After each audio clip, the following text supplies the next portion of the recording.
Merci, bonjour mesdames, messieurs, merci pour l'invitation. Alors je vais vous parler en quelques mots de ce qu'est le Conservatoire du Littoral.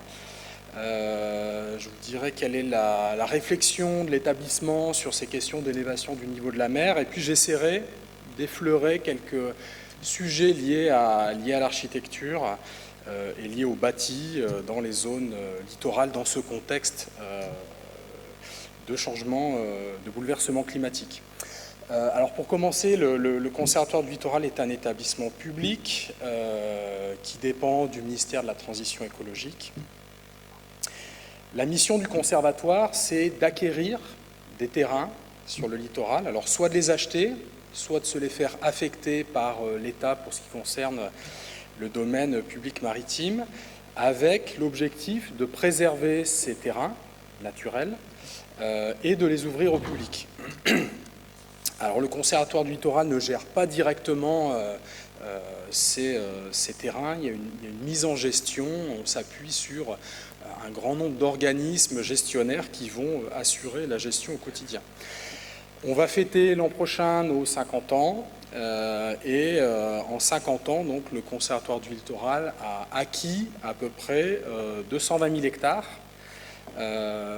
Donc c'est à peu près presque 20% du linéaire des côtes françaises, dans l'Hexagone et en Outre-mer, qui est devenu propriété du Conservatoire du Littoral.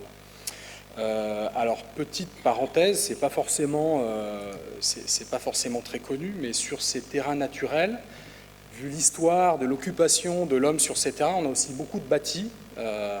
On estime à peu près 2500 éléments de bâtis sur les terrains du Conservatoire, du bâti qui va de 87 monuments historiques jusqu'à des cabanes qui ont vocation à être démolies. Donc le Conservatoire du Littoral est un acteur de l'aménagement du territoire littoral qui a une action structurante par son action foncière et par les actions de gestion qui vont en découler, puisque on met en place des équipements d'accueil du public sur ces terrains.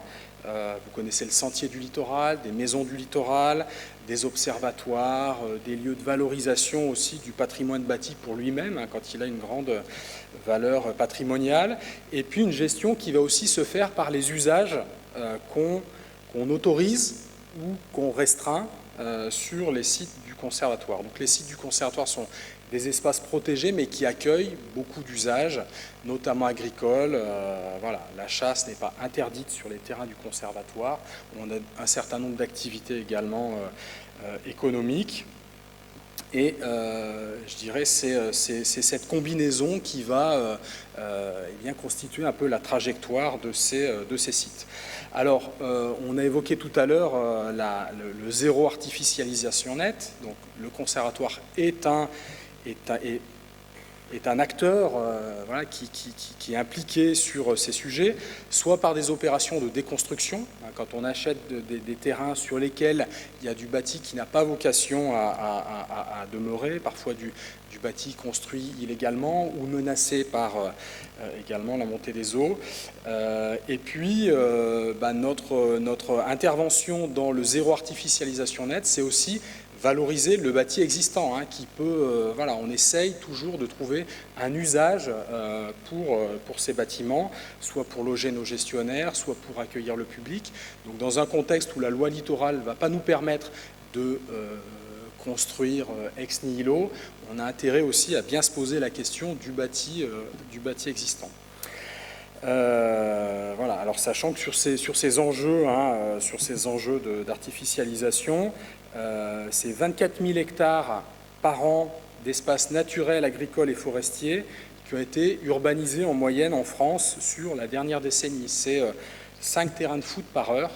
Donc on voit aussi le rôle qu'un établissement comme le Conservatoire va pouvoir jouer pour essayer d'éviter cette artificialisation de notre littoral.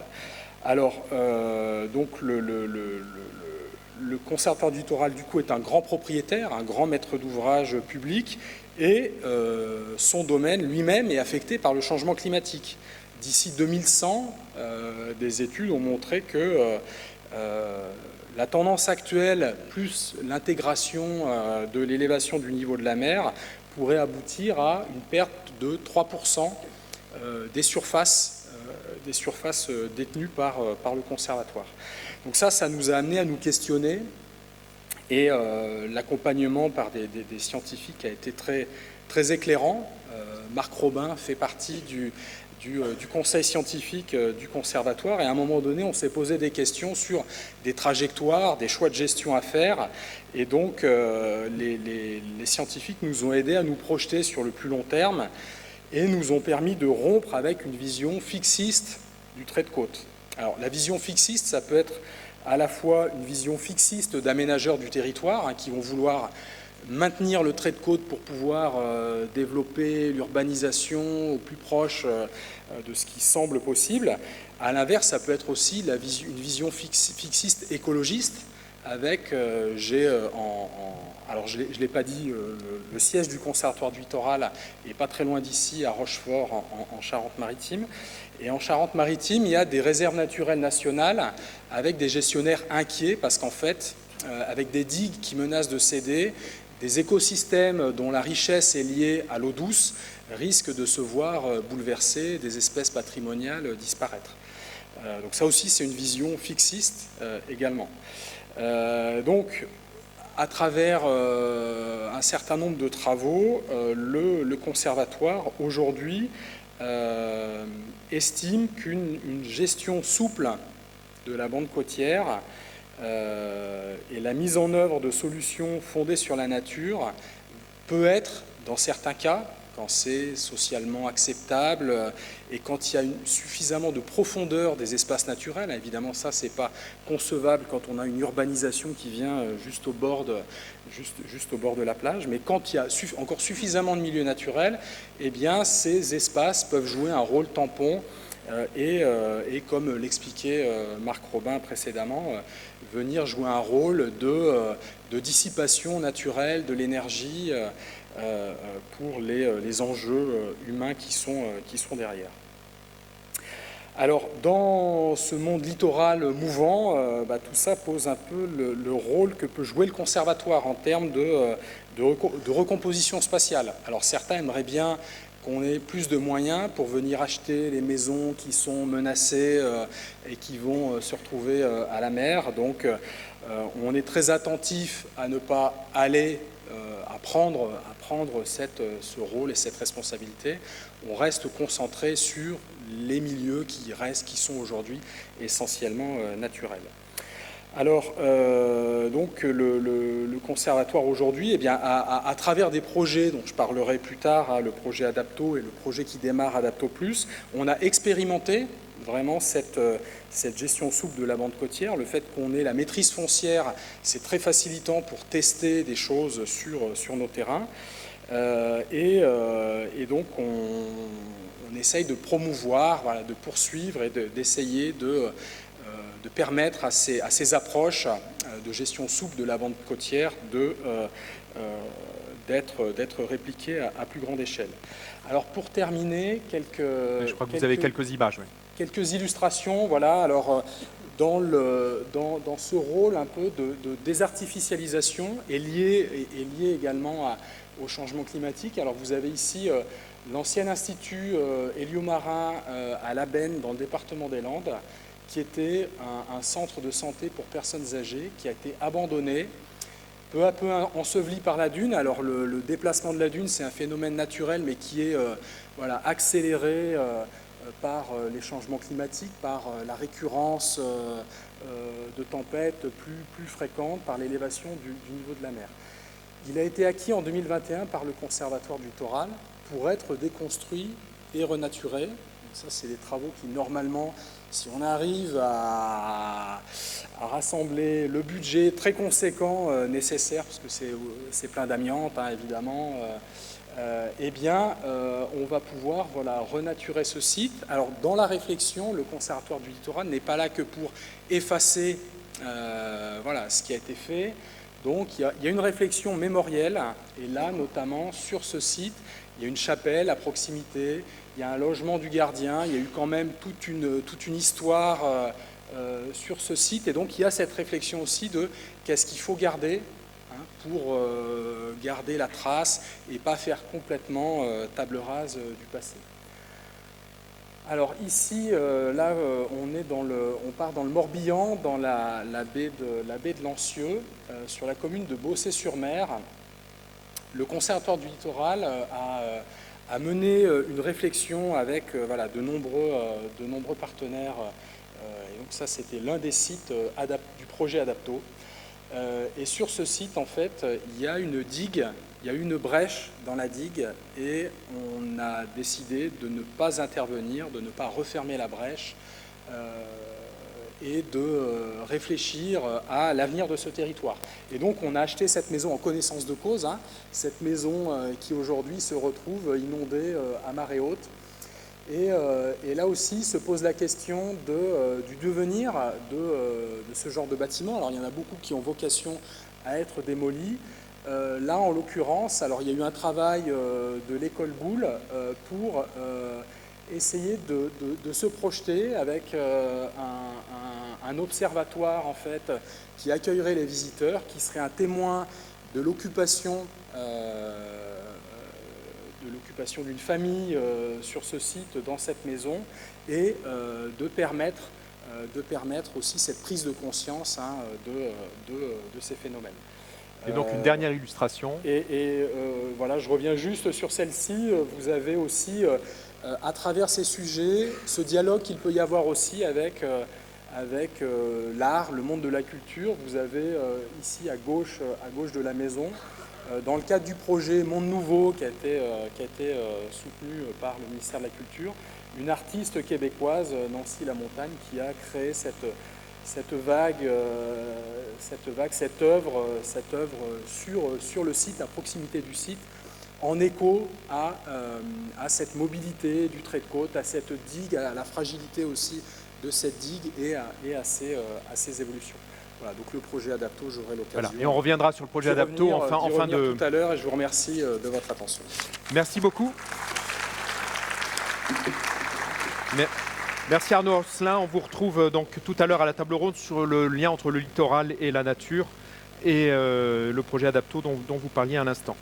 On va poursuivre avec notre dernier témoignage pour l'état des lieux, avec un regard aussi sur les politiques publiques et la réglementation. Et je vais tout de suite demander à Stéphane Buchou, député de la Vendée, de venir me rejoindre sur scène pour un échange.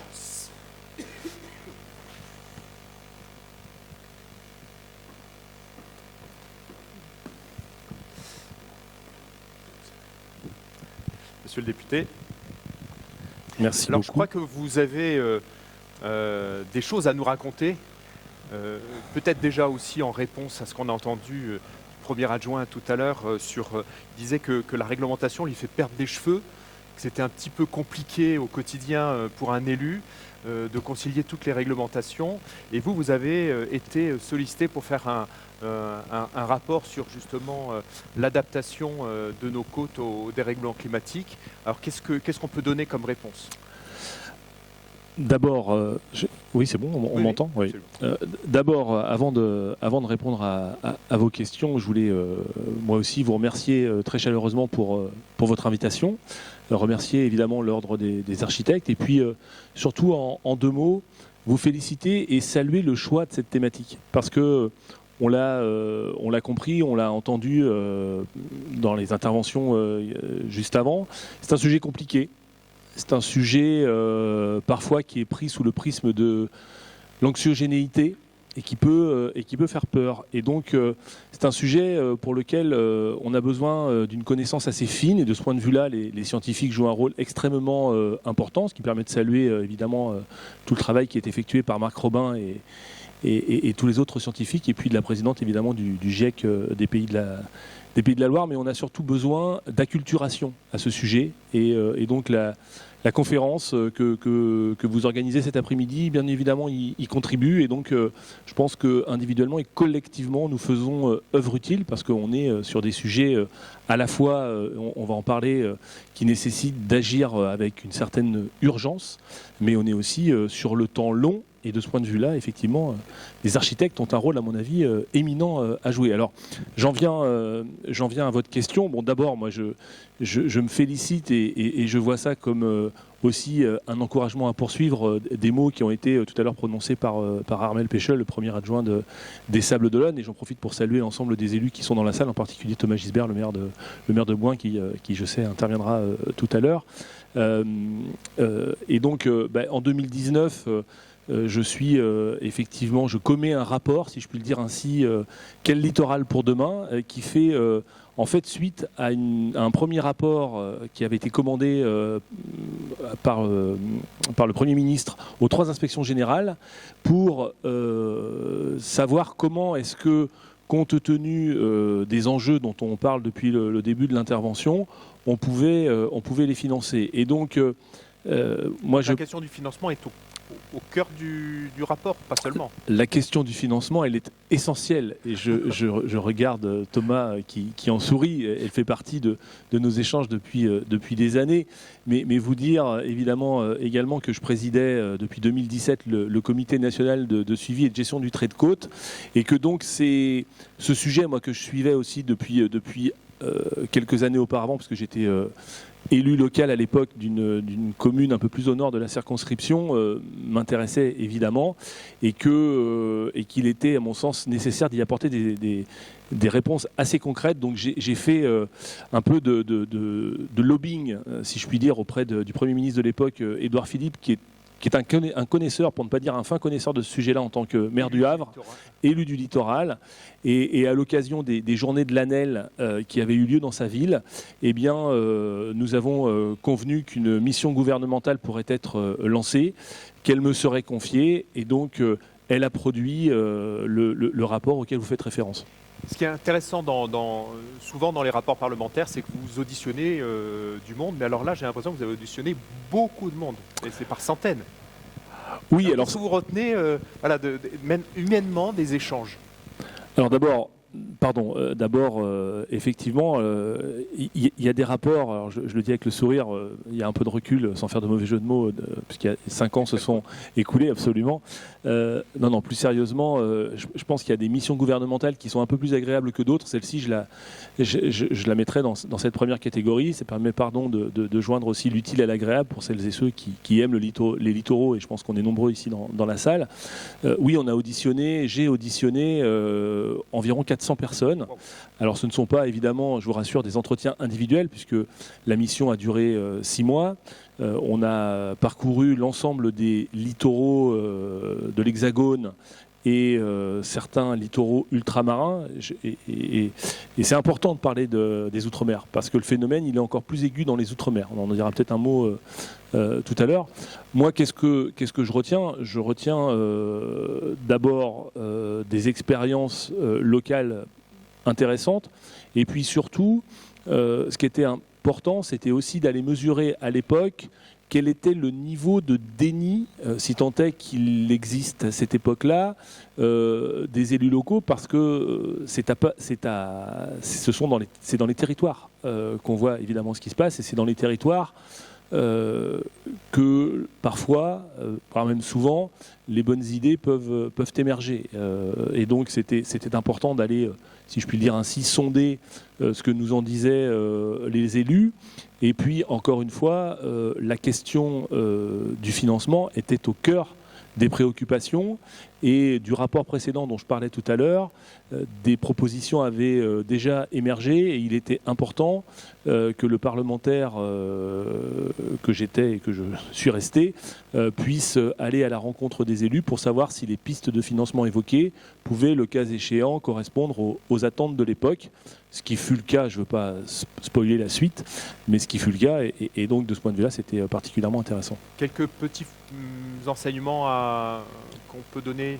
Alors évidemment, il est accessible en ligne, on peut encore le lire aujourd'hui, mais est-ce que vous pourriez nous donner envie d'aller le lire et nous dire quelques enseignements qu'on retient ? D'abord, évidemment, il est accessible en ligne. Je vous invite évidemment à le lire comme vous le dites. Alors même si le phénomène s'accélère et que la vérité ou la réalité de 2024 n'est pas forcément celle de 2019. Mais les conséquences en termes de politique publique, ça, ce que vous avez anticipé il y a 5 ans, reste valable aujourd'hui. Alors, je vous rassure, on n'a pas anticipé grand-chose en 2019 parce que le phénomène était déjà à l'œuvre en 2019. Et évidemment que le recul du trait de côte, qui est la conséquence immédiate de l'érosion côtière, n'a pas attendu le rapport de Stéphane Buchou, malheureusement, pour se mettre en œuvre. Simplement, encore une fois, ce qui importait à l'époque, c'était d'avoir un regard un peu global de l'ensemble du littoral français hexagonal et ultramarin, et de pouvoir se projeter et surtout de faire en sorte que ce dont Marc Robin a parlé tout à l'heure, c'est-à-dire la recomposition spatiale, puisse faire partie des hypothèses de travail lorsque l'on se projette et qu'il soit nécessaire d'anticiper pour savoir ce que sera le littoral de demain. Parce que si effectivement à l'époque il y avait très peu de déni sur le constat qu'évidemment il y avait un changement climatique à l'œuvre sur nos littoraux avec l'élévation du niveau des mers, évidemment la manière d'appréhender les choses pour y faire face, elle avait besoin d'évoluer, puisque à l'époque encore, et je pense qu'on peut sans dire trop de bêtises, que c'est encore le cas dans un certain nombre de territoires, la première hypothèse envisagée pour justement se protéger, c'était de poursuivre ce qui a été fait depuis qu'on urbanise les littoraux, c'est-à-dire l'endiguement, l'enrochement, ce qu'on a vu, qui évidemment peut se comprendre compte tenu d'un certain nombre d'enjeux, mais dont on sait évidemment, et je pense que les scientifiques présents ne me démentiront pas, a pour conséquence d'aggraver les phénomènes à la périphérie des ouvrages qui sont construits. Et encore une fois, on comprend parfaitement que compte tenu des enjeux, Marc Robin le disait tout à l'heure, on ne pourra pas, en particulier financier, on ne pourra pas déplacer l'ensemble de la population. Donc c'est une question de choix, c'est une question de choix politique, et on en revient, à la question évidemment des sous, comme on dit en Vendée. Alors, les sous, si on fait des protections du littoral comme on les a vus, c'est des sommes considérables. Et si on imagine d'autres choses, ça peut être aussi des montants différents. Alors ou c'est de toute façon très très coûteux. Est-ce que c'est... on imagine difficilement mettre des digues de plusieurs mètres de hauteur sur l'ensemble du littoral. On peut tout imaginer, et c'est pas des architectes je pense qui me démentiront. L'idée c'est pas de reconstruire le mur de l'Atlantique partout sur nos littoraux, d'autant plus que le niveau d'acceptabilité de nos populations est quand même très réduit par rapport à tout ça. Non, l'idée c'est j'allais dire de réfléchir, mais je pense qu'il faut qu'on arrête à un moment donné. On a beaucoup réfléchi, on a beaucoup phosphoré, on a beaucoup rédigé de rapports, et c'est quelqu'un qui en a commis un qui vous le dit, évidemment, et je pense qu'il faut qu'on passe à l'action désormais. Le représentant du Conservatoire du littoral tout à l'heure a évoqué les terrains de football. Moi je veux quand même rappeler qu'en 50 ans, nos littoraux ont perdu 30 km² de littoral. Alors comme ça de côte, pardon. Ça parle pas, ça représente 4200 terrains de football. Ça veut dire 7 terrains de football qui disparaissent chaque mois. C'est quand même pas rien. Et donc quand on a ces éléments-là en tête, on se dit qu'il y a urgence à agir. Alors je parlais tout à l'heure d'anxiogénéité, il faut relativiser, mais je crois que c'est Marc Robin, encore lui, qui parlait tout à l'heure de scénario de l'inaction. La dernière étude du CEREMA nous propose 3 pas de temps, 2028, 2050, 2100. Moi, je vous parlerai alors évidemment 2028.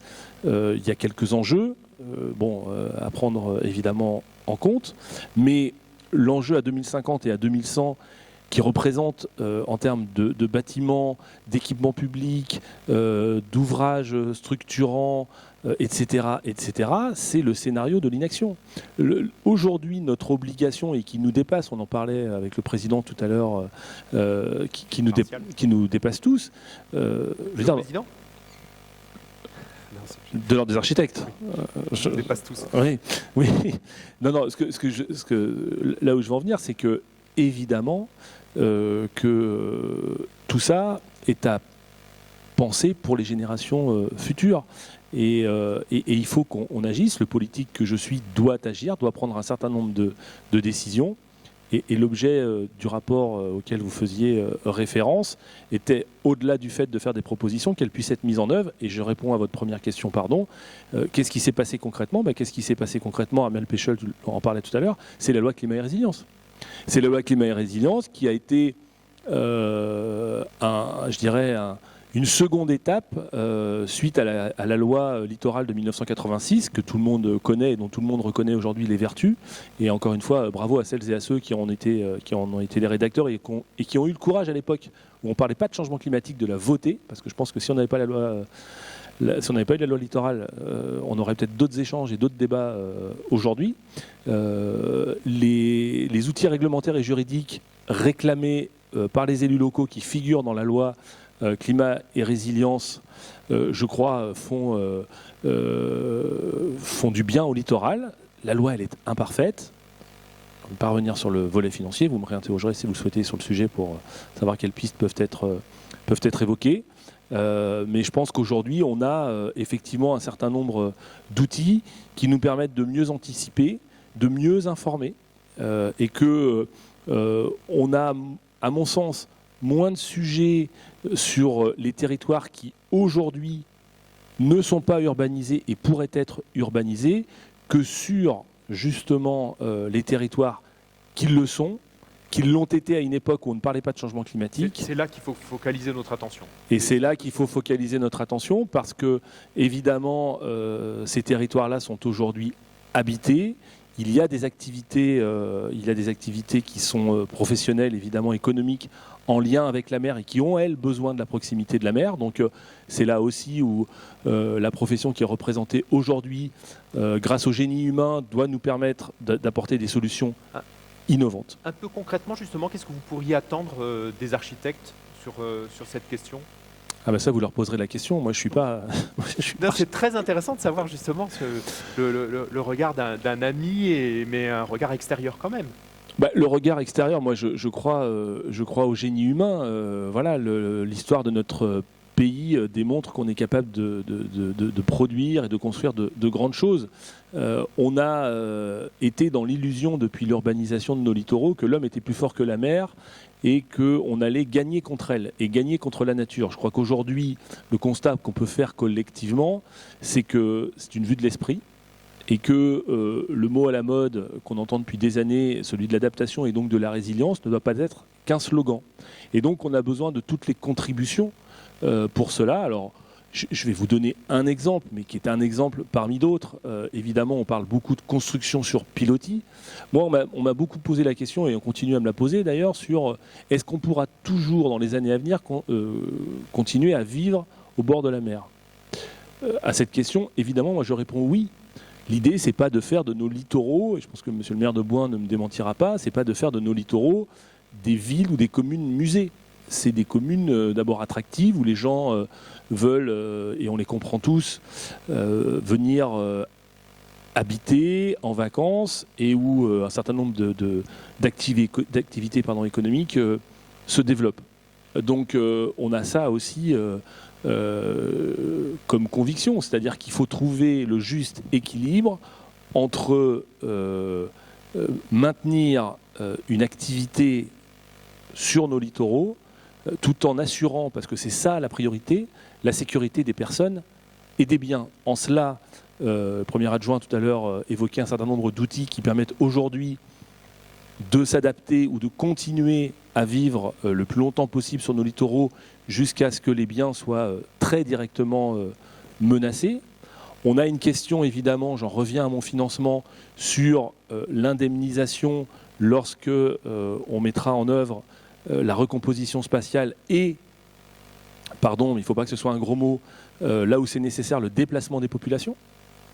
Mais d'autres sujets et d'autres questions se posent, parce que lorsqu'on parle d'indemnisation, alors je ne veux pas ouvrir le débat cet après-midi, mais pour vous dire quand même que ces sujets-là sont en réflexion et ils vont devoir être arbitrés, à mon avis, très vite. Qu'est-ce qu'on finance ? Qu'est-ce qu'on finance ?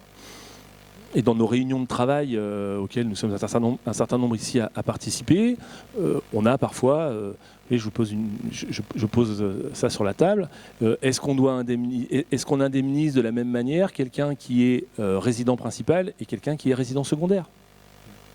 Est-ce qu'il y a une décote ? Et cette décote, qui la fixe, comment est-ce qu'elle évolue ?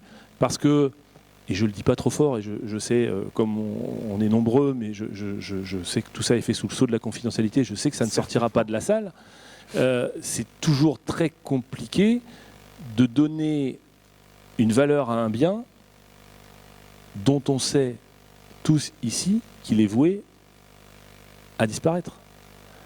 Mais celui ou celle, pour être tout à fait transparent, clair et courageux avec vous, celui ou celle qui va aller dire à quelqu'un qui a investi tout ou partie de son patrimoine dans un bien qu'on ne va pas l'indemniser parce qu'on sait que dans 10 ans, il aura disparu et donc que ça vaut 0, soit il court très vite, ou soit il ne le dit pas et donc on continue à phosphorer, etc., etc., etc. Mais plus sérieusement, ce que je veux dire, c'est que nous avons, nous, l'impérieux devoir de trouver des réponses. Vous voulez dire élus ou l'ensemble de la société ? Moi, j'implique tout le monde. Évidemment, les élus ont la responsabilité de trancher, de prendre un certain nombre de décisions, de savoir... Et comment les architectes peuvent contribuer à... Vous disiez, en fait, il faut passer du temps de la réflexion au temps de l'action et de la décision. Et on entend dans votre propos qu'on est quand même encore dans le temps de la réflexion et que les choses ne sont pas encore... Il n'y a pas une doctrine qu'on se soit donnée. Comment est-ce qu'on fait peut-être c'est le dernier mot, si vous aviez une baguette magique là maintenant pour pouvoir arriver à passer de ce temps de la réflexion au temps de la décision, vous êtes ministre du littoral demain, c'est quoi Vous êtes sûr ? C'est pour ça que vous êtes venu avec votre téléphone. On m'aurait menti. Qu'est-ce que vous proposez pour y aller ? Et ce sera le mot de la fin. Non, d'abord, effectivement, d'abord je vous confirme que je n'ai pas de baguette magique. Mais encore une fois, pour essayer de répondre le plus concrètement à votre question, qu'est-ce que peuvent apporter les architectes ? Parce qu'on est quand même là aussi pour parler de vous. Moi, je pense... Alors peut-être que Thomas Gisbert me contredira, mais moi je crois que les architectes peuvent être un aiguilleur et peut-être être rassurant vis-à-vis d'un certain nombre d'élus qui aujourd'hui se posent peut-être encore la question de savoir si on va vers de la protection ou si on va vers une adaptation qui consisterait à faire une recomposition spatiale, parce qu'aujourd'hui, il n'est pas encore clairement identifié de solutions techniques et financières pour là aussi rassurer les populations. Moi, je ne sais plus qui disait ça tout à l'heure, le recul du trait de côte, si on continue à le voir comme une menace, je pense qu'on aura des difficultés. Je pense que ça peut être, et ça doit être, moi je l'ai écrit, une véritable opportunité qui nous est offerte pour repenser nos littoraux et surtout pour les recomposer. Encore une fois, compte tenu des enjeux, évidemment qu'on ne va pas déplacer l'ensemble des populations au risque de me répéter. Moi je crois à la preuve par l'exemple. Et aujourd'hui, on n'a pas vraiment de réalisation concrète que ça marche. Et je pense que quand on aura été capable de démontrer qu'on peut vivre un peu en retrait de la mer et que c'est plutôt agréable, alors on aura franchi un pas. Et de ce point de vue-là, Moi, je pense que évidemment que vous pouvez être une aide à la décision extrêmement importante, et donc vos journées de travail de ce point de vue-là doivent nous permettre d'avancer. Réenchanter le rétro-littoral. Oui, alors le réinterprète. Oui. Le réenchanter, alors pardon, mais je suis un peu bavard sur le sujet, mais réenchanter, je n'en sais rien. En tous les cas, vous êtes nécessairement des contributeurs à faire en sorte que l'idée selon laquelle on va continuer à vivre sur le littoral, c'est une réalité, parce que moi, je ne crois pas qu'on érigera des murs partout pour empêcher les gens de venir vivre sur nos territoires qui sont particulièrement attractifs, eu égard effectivement à toutes les pressions qui s'exercent à la fois démographiques, etc. Voilà. Merci beaucoup. Merci à vous. Si vous voulez bien applaudir. Vous n'êtes pas obligé. Et on va tout de suite démarrer la prochaine table ronde, mais il faut que j'aille chercher la petite zapette qui est restée ici. Et nos prochains intervenants, donc sur cette table ronde sur construire le logement sur l'eau, j'appelle tout de suite nos 3 intervenants. Séverine Roussel, si vous voulez bien nous rejoindre, architecte de l'agence Roseau à Paris et enseignante à l'ENSA de Paris. Mais également, on l'a cité déjà à plusieurs reprises, Thomas Gisbert, maire de Bouin, vice-président de l'ANEL, et Paul Blotin, titulaire du diplôme d'architecte à l'agence Topotech 1 à Berlin. Je crois qu'il y a de la place pour tout le monde. Installez-vous.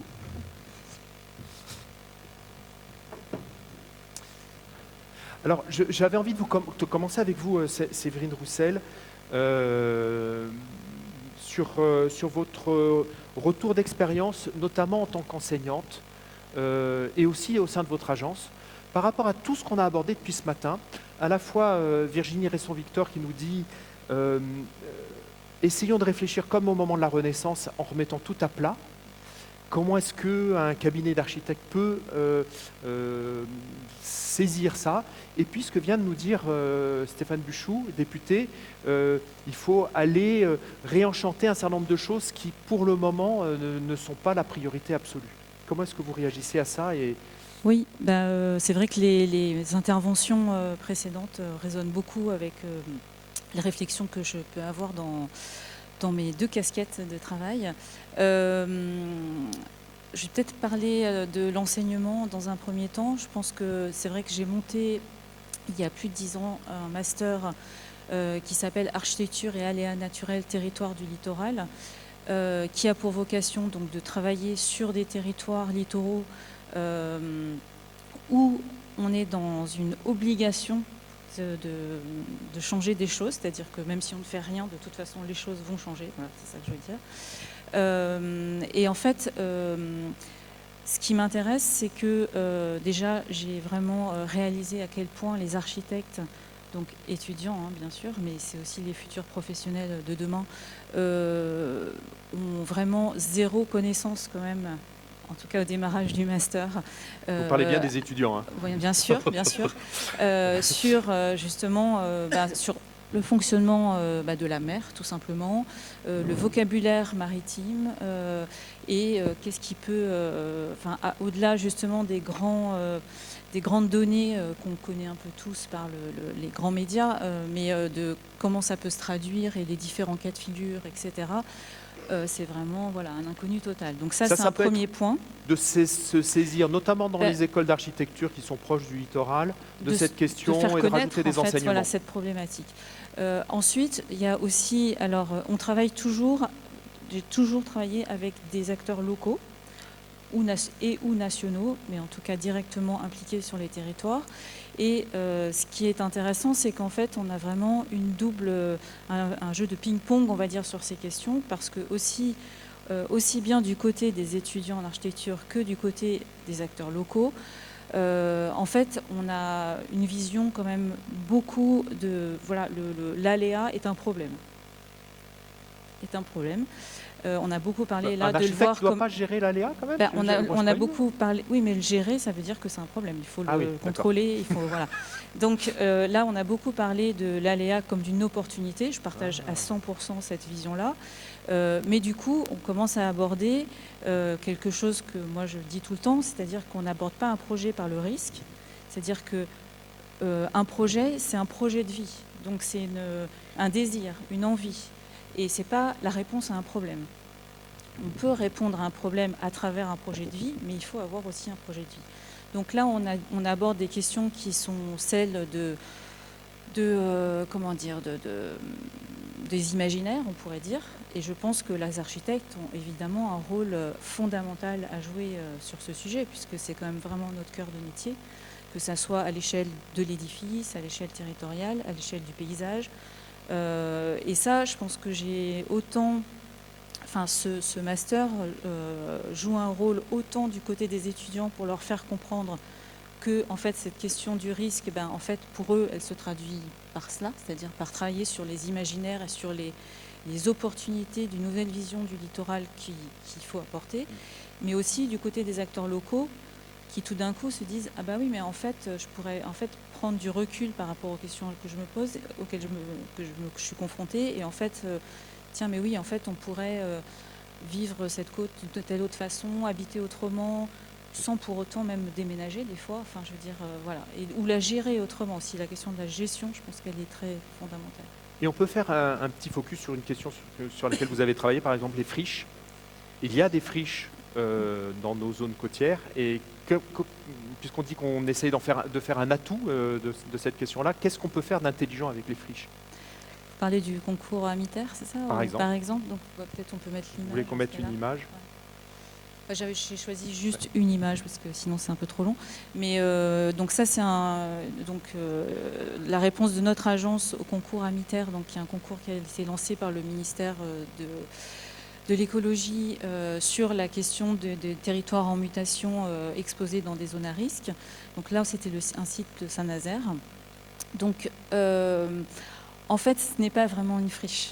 C'est ça aussi qui est intéressant, c'est-à-dire que c'est une friche aujourd'hui parce que la municipalité ayant ciblé cette zone comme étant une zone à risque submersion, préempte petit à petit les différents terrains et comme il faut je ne sais combien de dizaines d'années pour arriver à racheter des zones si énormes, et bien on se retrouve avec des friches. Donc non seulement on a un risque de submersion, mais en plus de ça on a un paysage assez terrible pendant des années. Nous, notre démarche, elle est vraiment de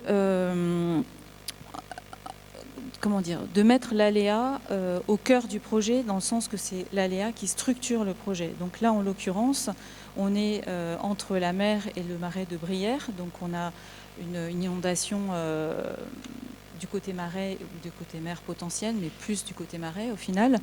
Et en fait, ce qu'on a proposé, donc on a fait un gros travail de désimperméabilisation des sols, aussi en étant très attentif à ce que ne pas désimperméabiliser quelque part en délocalisant une activité qu'on remet ailleurs sur des terres agricoles, parce qu'il y a aussi ça. Voilà. Donc de vraiment désimperméabiliser net. Et la zone en fait qui est centrale, qui est la zone inondable, est une prairie qui fait 18 000 m² que on a proposé de classer réserve naturelle urbaine, que ça existe déjà comme statut. Et en fait, on a fait aussi, on revient sur l'idée d'habiter autrement, d'accepter d'habiter autrement, parce que si on change aucun paramètre, il n'y a rien qui change. Et là, en l'occurrence... Virginie Resson-Victor nous a dit tout à l'heure qu'il fallait bouger tous les paramètres. Oui, je suis un peu d'accord. Enfin, peut-être pas tous, mais certains, en tout cas, on est obligé.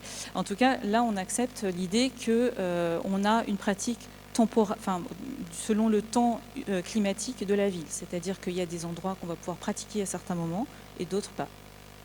Donc ça, c'est peut-être un peu nouveau finalement, même si ça a l'air de pas grand-chose. C'est pour ça que je dis que la gestion aussi joue un grand rôle en fait dans les potentialités qu'on se donne. Mais en plus, c'est imprévisible. On ne sait pas quels sont les moments où on peut y accéder. Alors là aussi, il faut faire très très attention parce qu'en fait, il n'y a pas de recette. Parce que là, ce projet, on est dans un cas d'un aléa prévisible et avec un réessuyage rapide, c'est-à-dire que l'eau part assez rapidement. Donc on peut proposer ça. Ailleurs, il faut réfléchir autrement. Enfin voilà, il n'y a pas de, on peut pas dire ah tiens ça marche, c'est bon. Non, pas du tout.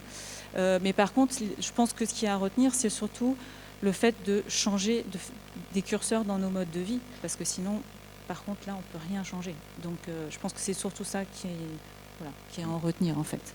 Merci beaucoup. Si vous voulez bien passer le micro à Monsieur le maire et avant de commencer sur l'exemple de la commune de Boin, déjà, comment vous réagissez à la présentation de Séverine Roussel?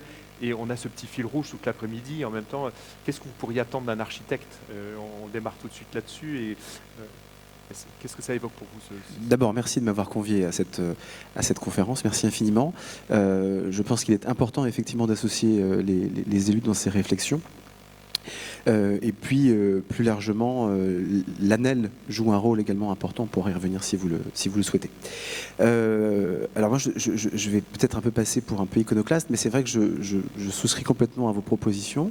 Et puis on évoquera le travail de Paul Blotin après, sans aucun doute, qui est évidemment lié au territoire de Boin, dont je suis le maire, et où je suis né, qui est un territoire tout à fait particulier, et je pense que là encore, on va y revenir. Je plaide évidemment pour que les programmations d'urbanisme, non pas qu'on parte en courant. Alors forcément, avec Stéphane, on n'est pas toujours d'accord sur certaines questions. Je regrette qu'il soit parti d'ailleurs. Mais bien qu'on s'aime beaucoup. Mais voilà. Mais je plaide vraiment pour qu'on puisse s'adapter. Et souvent, ce que je dis, puisqu'on m'interroge souvent sur ces questions, l'ADN du maraîchin, donc l'habitant du marais, c'est de s'adapter. Depuis la nuit des temps, Boin était une île jusqu'en 1834.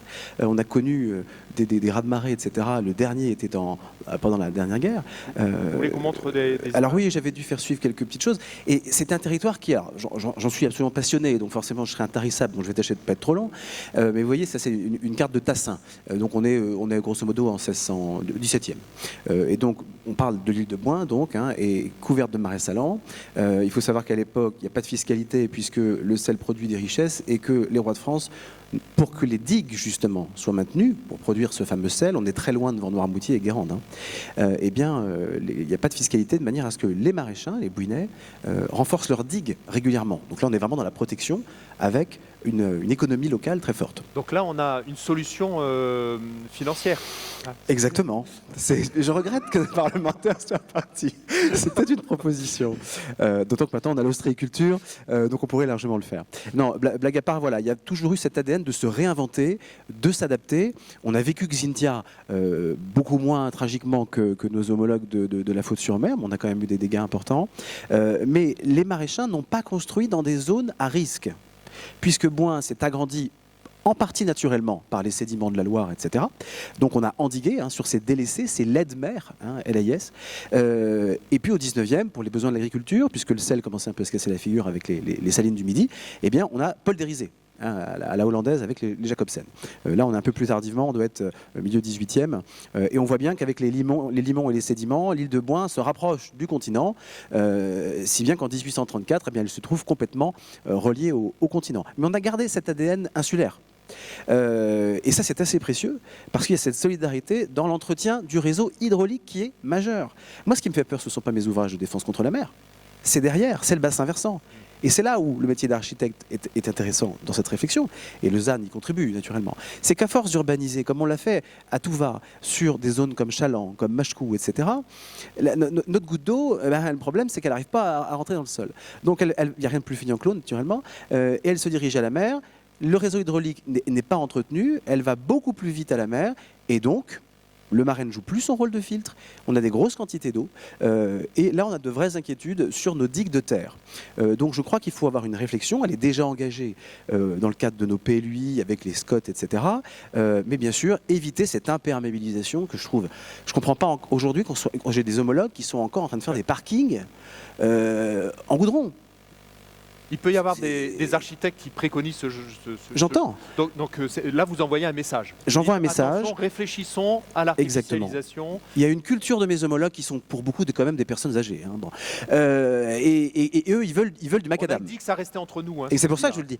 Mais ils veulent du macadam. Il faut que la voiture, elle quitte la boulangerie et qu'elle rentre dans le parking. Bon, c'est affreux. Voilà. Moi, j'ai retiré tous les enrobois de mon centre-bourg. Alors, forcément, j'ai provoqué l'ire des petits vieux. Parce que forcément, oh là là. Et puis, je vais être candidat. Donc bon, mais non, mais mis à part ce côté qui peut paraître un peu drôle, il y a cette culture quand même qui est un peu des années 80-90 où il faut pas trop de mauvaises herbes, etc.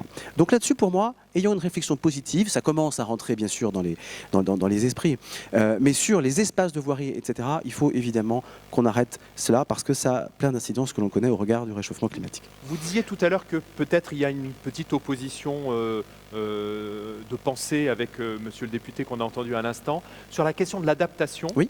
En fait, c'est un mot un peu valise. Oui. On utilise tous un peu le mot adaptation.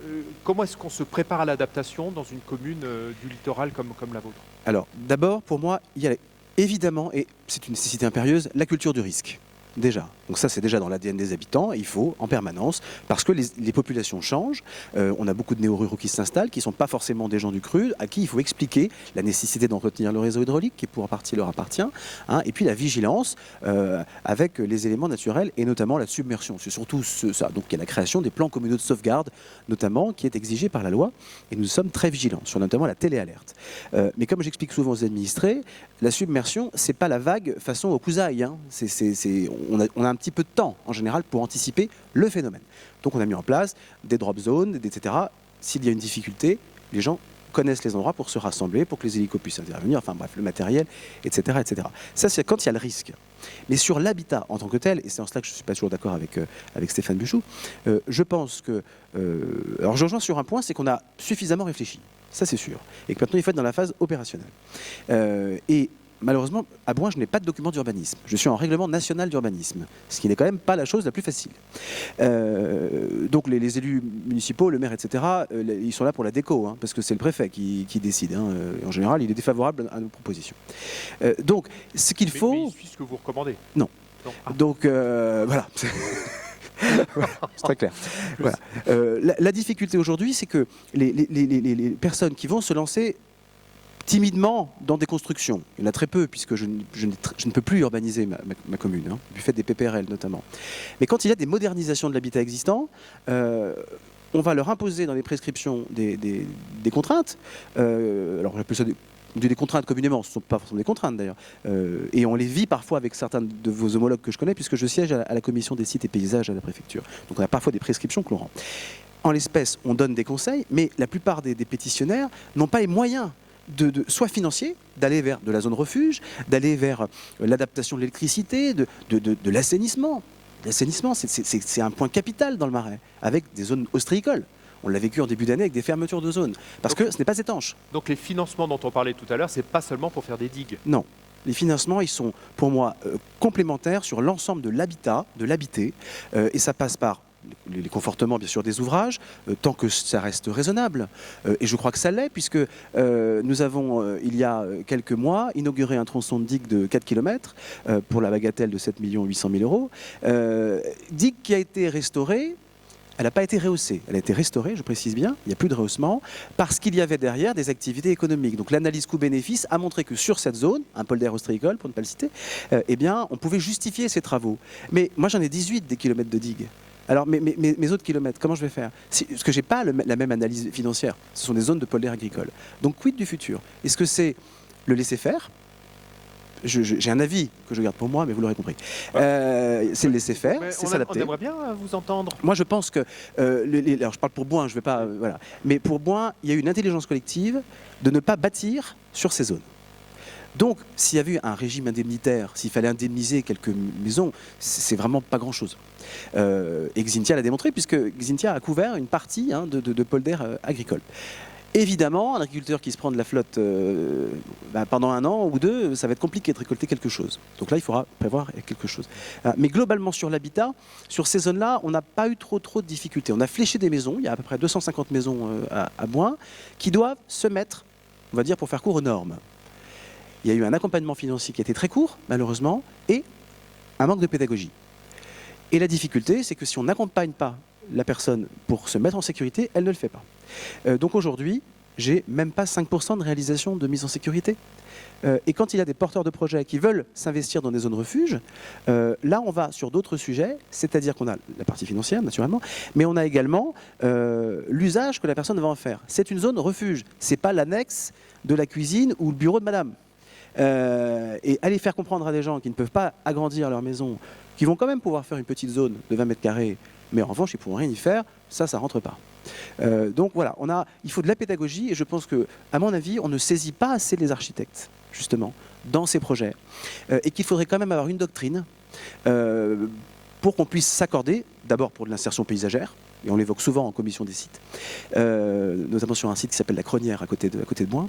Voilà, il faut qu'on s'accorde, il faut qu'il y ait une doctrine et qu'on puisse la mettre en œuvre. Parce qu'aujourd'hui, elle n'est pas du tout mise en œuvre. Il y a un mitage de ces zones refuges qui n'arrive pas à naître et c'est une impérieuse nécessité. Alors je crois que vous avez eu à un moment la visite d'un étudiant en école d'architecture qui a choisi votre commune. Alors d'abord je crois que vous êtes passé par Boin et vous vous êtes dit mais tiens je vais en faire mon sujet d'étude. C'est comme ça que ça s'est passé ? J'ai découvert le